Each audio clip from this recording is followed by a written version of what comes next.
Let's play some Tetris, motherfucker.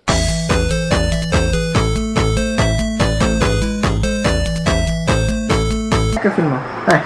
Zi, o scurtă prezentare.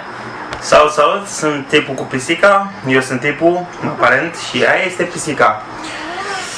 Da, cred că astăzi am să vă vorbesc despre... Și mă să-ți facă ăștia gay faggots, gay. Nu, pe bune. Da, știu. Mă rog, chiar dacă sunt fan lui William Johnson și așa, m-am gândit să fac ceva pentru români în general, poate mai deșteptăm și noi pe unii, sperând.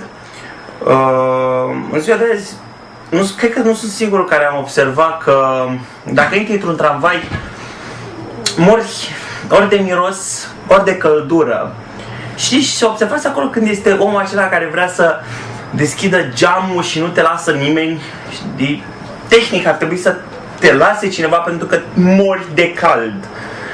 Pe lângă că mori de cald, mai mori și de miros. Acum, sincer, voi credeți că e nepoliticos să zici omului: spală-te, te rog, pentru numele lui Dumnezeu, știi?